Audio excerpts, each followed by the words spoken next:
Minister vnútra Matúš Otajštok zaplatil za letenky do Dubaja v hotovosti. Išlo takmer 13 000 eur, viac ako 12 500 presnejšie. Čo na to hovoríte? A je to, pán premiér, štandardné platiť v hotovosti takúto veľkú sumu?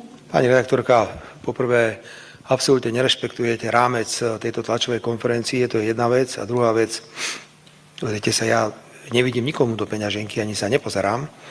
Pokiaľ viem, tak platiť hotovosti je stále dovolené.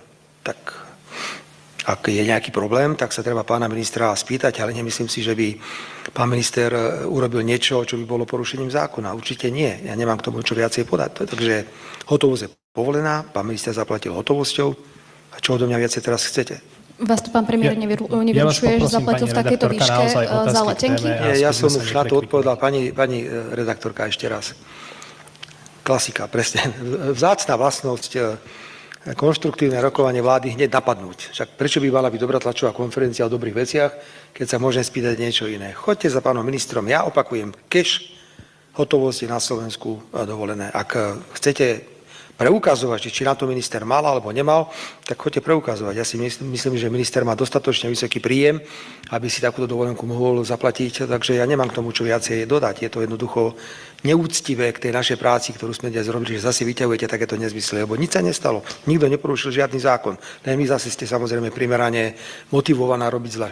Pán premiér, sú aj podozrenia, či si tú cestu pán Matúš Otajštok Ja vás naozaj, pani redaktorka, poprosím otázku k téme. Neviem, či ma nepočujete, že rozprávam ja a vediem tlačovú konferenciu ja, alebo máte potrebu skakať do reči, ale naozaj poprosím iného redaktora, nech položí otázku, ktorú má k téme. Ďakujem. Viete, pani redaktorka, tak choďte za pánom Dubécim z Progresívneho Slovenska a spýtajte sa ho na to, v akých igelitových taškách nosil hotovosť prezidentskému kandidátovi Procházkovič, jak sa volal. Ktorého radu? Radovan Procházka. No Procházka.